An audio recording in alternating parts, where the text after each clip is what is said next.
So I changed a couple of settings on my phone camera. I'm hoping it makes the audio better. I don't know. We'll see in a minute. Sorry if I'm talking too quiet. I really need to get an actual mic. Anyway, so I'm always trying to think of things that I need to change in order to be better. Now especially I'm thinking about my faith, my walk with Christ, and how I can be a better Christian. I feel guilty because I'm not out evangelizing and all that stuff. And it feels like my 40 years in the wilderness. Obviously not 40 years in the wilderness. But anyway, just a metaphor. So,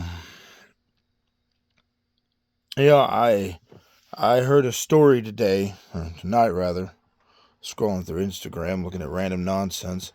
I happened upon a video talking about a man named George Mueller. It's a man who had several orphanages, housing roughly a total of somewhere around 10,000 children. A lot of children. Never solicited money or resources of any kind, actually. All he did was pray and thank God for stuff he didn't even have. And then he did. So one particular case, and this was apparently a documented case. So George Mueller gets all the kids together, sits them down at the breakfast table. And there's no food in the house at all. No food. And all the kids are sitting there. And he prays and thanks God for the food that they don't even have. A few minutes after the prayer ended, there's a knock at the door. The baker said that he felt he was compelled by God to bake bread for the orphanage. And it happened to be enough bread for all the kids. Now, moments later, a milk cart breaks down in front of the orphanage. And the man driving the milk cart gives the orphanage all the milk. Enough for all the kids.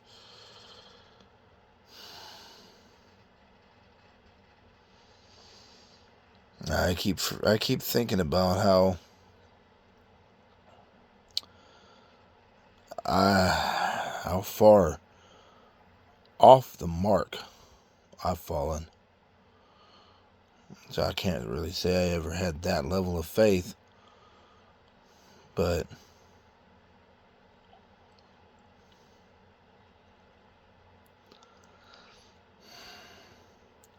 I think this is part of that thing that I need to change. The way the divorce is going and... Sorry, that was a moth. Anyway, the way the divorce is going and stuff going on with my kids, which I haven't seen my kids in a few months now.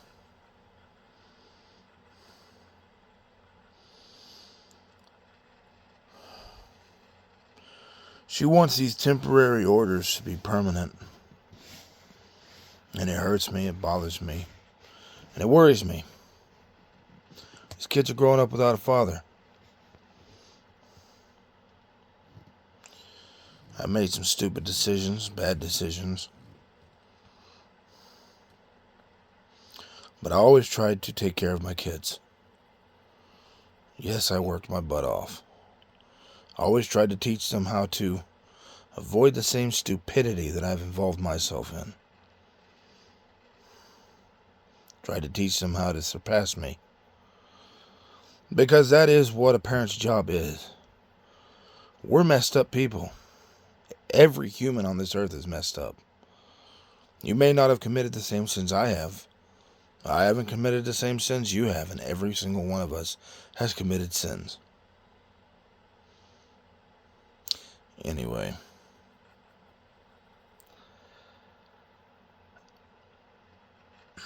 Our job as parents is to try and teach them how to surpass us, not to commit the same sins that we did, and to handle hardships in life better than we did. Now, some people might say, well, that's an unreasonable expectation, and technically speaking, it is, because they're as flawed as we are.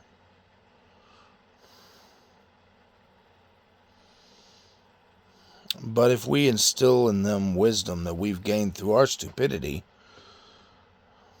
and the repentance from that stupidity, then perhaps, even in their sin, they'll still make wiser decisions than we did.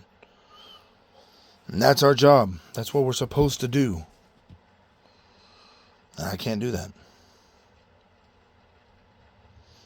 At this point, even if I did try and correct my children, they wouldn't take.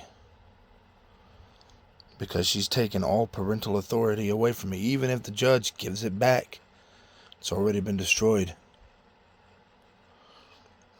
I don't want to harp too much on what she's done and all this stuff. I'm sure you guys have noticed here lately, past few months, my videos have been less about what she's doing and how it's affecting me, and more about what I'm doing and how it's affecting me. And a lot of that is a change of focus on my own wounds and the direction of my life. I can't really affect anything, any change in anything, except my own life. Which brings me back to the whole George Mueller discussion. All these things that are bothering me and worrying me, bills and the future. And George Mueller, he was thanking God for stuff that he didn't even have. I don't even know if he had the expectation that that was going to be fulfilled. I really think that he just prayed and decided whatever happens, happens. Faith or not. I really don't think his faith was in the idea that he was going to get his way. I believe that his faith was in whatever happens is exactly what's supposed to happen. Which, for the most part, is the mindset that I've adopted lately, is wherever I am is where I'm supposed to be. Whatever I'm doing is what I'm supposed to be doing. And whatever's happening is what's supposed to happen.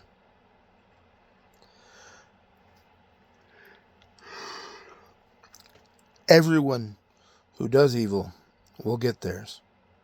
Doesn't matter if it's me, my soon-to-be ex-wife, or anybody else. Doesn't matter who it is. If you do evil, it gets back to you.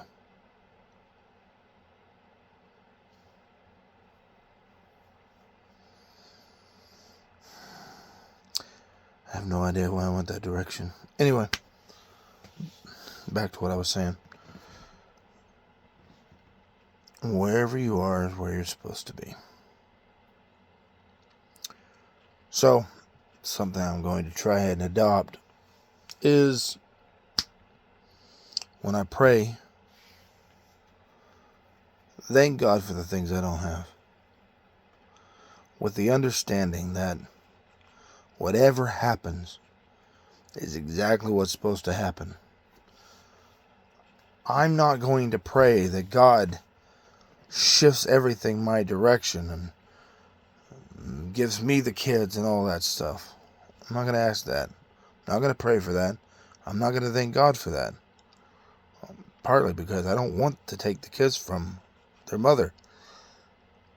As badly as these kids need their father, they need their mother too, regardless of how I feel about her. Even if I'm angry at her, which at this point, I'm not really sure I'm angry at her. I think it's...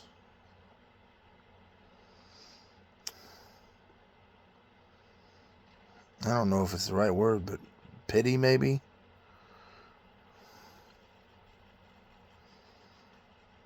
I don't know. Anyway, these kids need their father and their mother. I never wanted to take everything from her.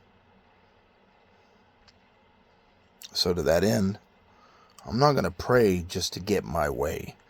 It's narcissistic, it's selfish and childish.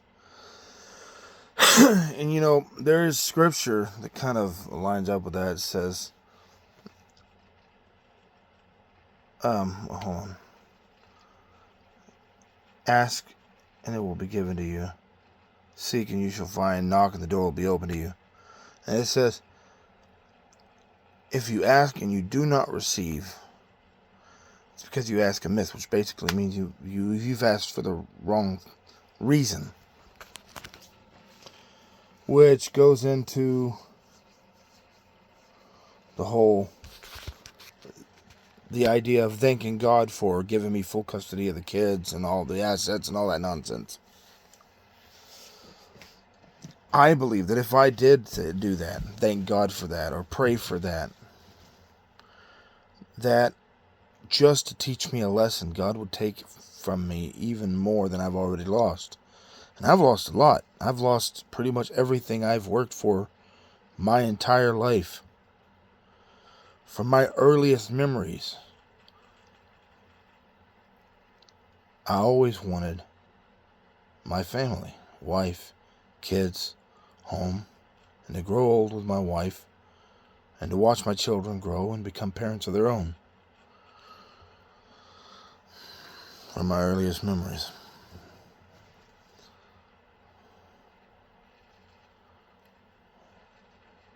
But anyway, I really think that if I expected that, prayed for that, thanked God for that, that He would take even more than I've lost, as a lesson to me not to be so selfish and narcissistic. Again, anybody who does evil will get theirs. They will get paid back. I think I'm overdoing my voice. Anyway, I hope I still have a voice by morning. But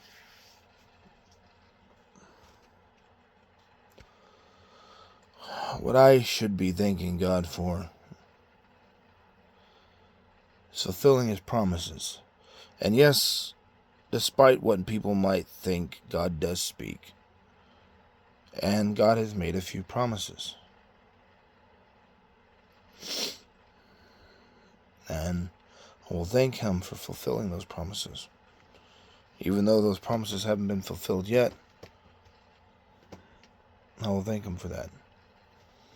I will thank Him for provision enough to live out my days without worry or stress. Well, because of finances, maybe no stress. But anyway, I will thank God for clothes on my back. I will thank God for the weight I haven't lost yet. Rather, losing the weight I haven't lost yet. Not asking in vanity. I have to tell you this, guys. I mean, I've lost 23 pounds since July, which is great. I'm still over 300 pounds. That concrete floor hurts. And I mean it hurts. By the end of every day, at least every day I'm working, I'm walking like an old man.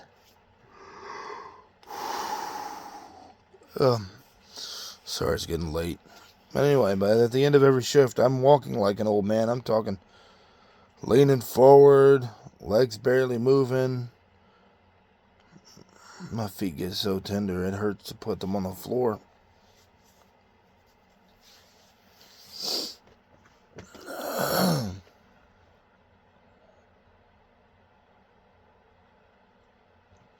I do think about how far I've come, though. Come from when I started all of this desperate, angry, confused, so depressed that my every thought was of dying. And that actually started a while back.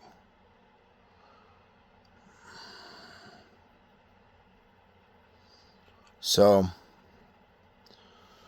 my wife would have people believe that my first attempt at suicide, I don't know if that has to be edited, but anyway, was back in 21. That it wasn't. My first attempt at suicide was, what year was that? It was before my youngest was born, but after my third was born. So it was what, 2014, I think?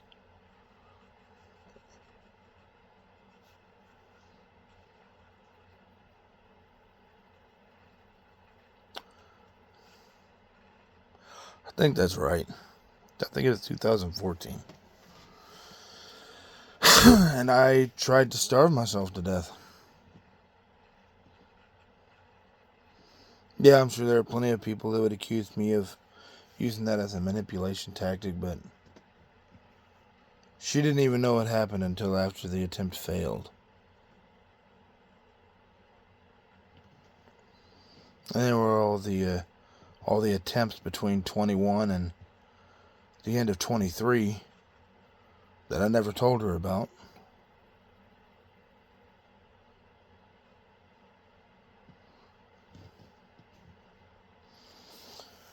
Anyway, those thoughts are gone. I went from that to looking forward to purpose, to having a desire to re-engage in ministry, spread the word of Christ.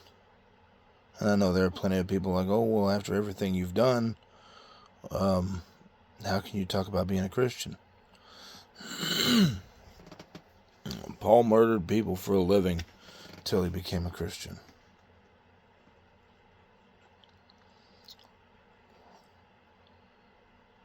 He murdered Christians for a living before he became a Christian.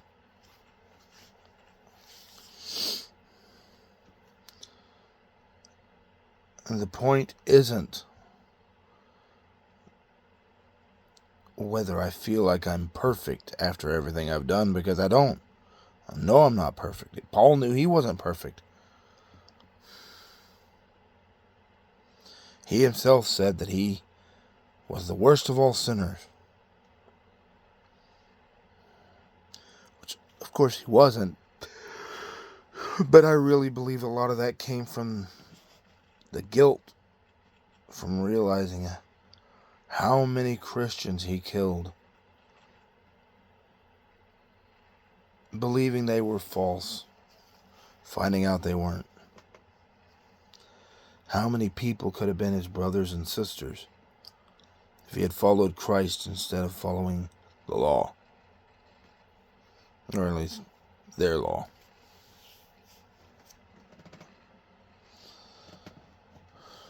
I mean,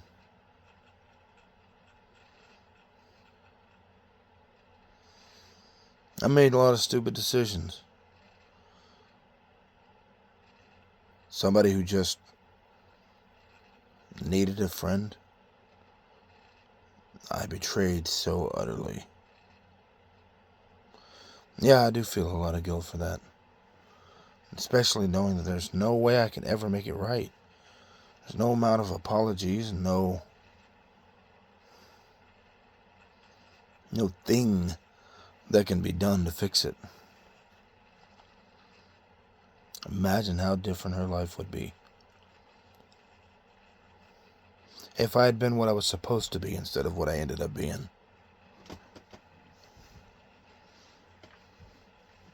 The people I dated and slept with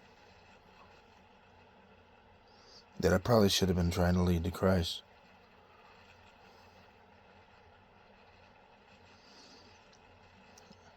One thing that I hate, one of many, is that it took me pretty much 40 years to realize which direction I really went. The craziest thing is, even though I did such heinous things, I didn't realize which direction I was actually going while I was going that direction. It's like it was hidden from me. It was right there in front of me, and I couldn't see it. Kind of like the ketchup in the refrigerator door. Which, that actually makes me a little unhappy. Not all men do that. Most of the time. Anyway,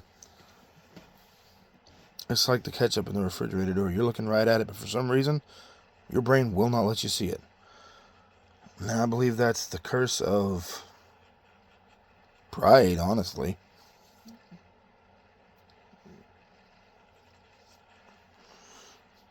For some reason, we believe that because we have that title, Christian, that we've given ourselves, that we have fewer blemishes, or that the bad things we do are of less consequence. But, like all people with a purpose, we have to hold ourselves to a higher standard. Be more humble than we would expect from other people. Which is a sad thing, because most of us are so arrogant. We're more concerned with the humility of others than ourselves. And quite frankly, our own behavior is the behavior that we really need to be concerned about.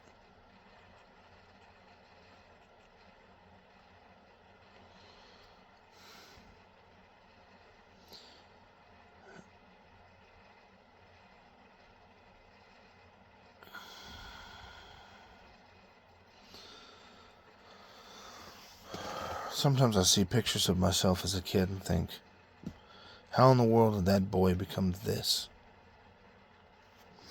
Well, I created this. God gave the world that little boy, and I turned it into this. Anyway, back to what I was saying. I have come a long way from being angry, confused, heartbroken, yes, resentful, and severely depressed, to having an idea of a purpose. 1, 2. Prepare myself properly this time to share the gospel of Christ. And yes, there are preparations to make before you share the gospel of Christ. You don't believe me? Go read. I think it's in all the Gospels. Anyway, when Jesus was in the wilderness fasting for 40 days, that was Jesus preparing.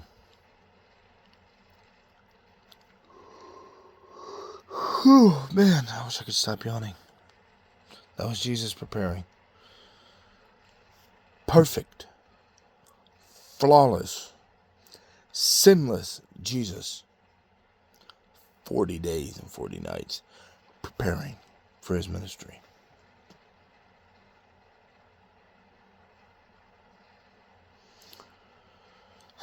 Most of us say the sinner's prayer, and then we go off and all gung-ho and half-cocked try to evangelize when we don't even know what we're really evangelizing about, or what we need to fix in ourselves to do it properly.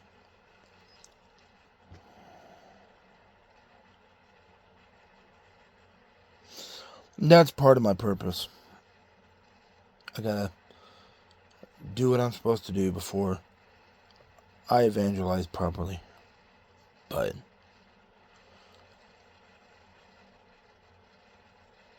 in anticipation of either a continuation of this child custody issue as it is, or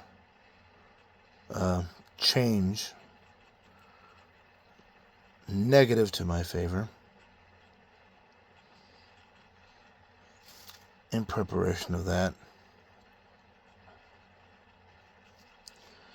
I need to work towards setting things aside and making a way for my children. Because once those children come of age, they get to decide whether I get to be in their lives or not. And I need to prepare things so when they step out into this world, they don't have to fight the same fight that I did.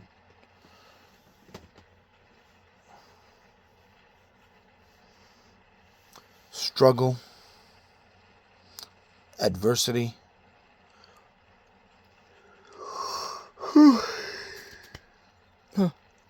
it does make you stronger. It makes you a little wiser too, but it also hurts you. I want them to be able to make their own way in the world. And they can't do that if they're too busy trying to make a buck just so they survive.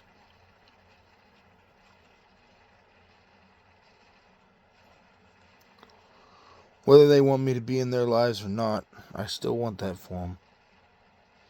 Because I don't want them going through the same things that I did. I've been homeless. I've been starving. I've had to work so many jobs that almost killed me. Longest time I ever went without sleep was 2 weeks. 2 solid weeks because I was too busy working. I don't want them going through that.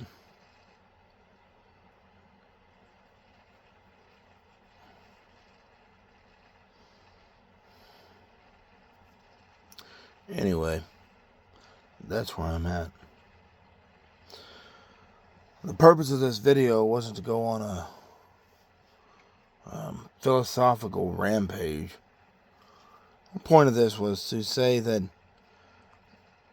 I've kind of had a revelation of a couple of things here lately, and that is that whenever I look at my connection to God, I've been looking at it wrong. I've been looking at it as, well, I do this and you do that. Which is kind of absurd to think of God in a transactional. Anyway, aspect. But when that's how many of your relationships have been with people, it's hard not to look at God that way too. And the other thing is, I must get finances taken care of, so whenever my kids step out into this world, they're not stepping on landmines. Anyway, I got things to work on. Just like everybody else. I got to work on me and try to be what God needs me to be, what He wants me to be. Something He can aim at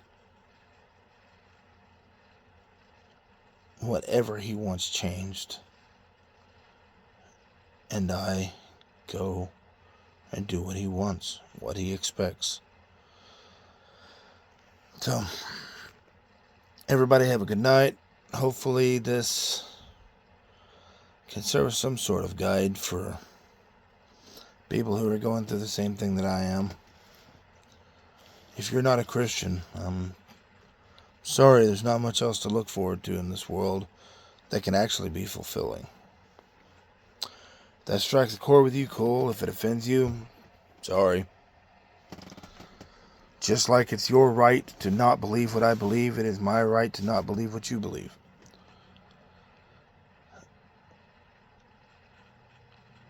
And make whatever preparations you need to for the future without dwelling in the future. And also don't dwell in the past.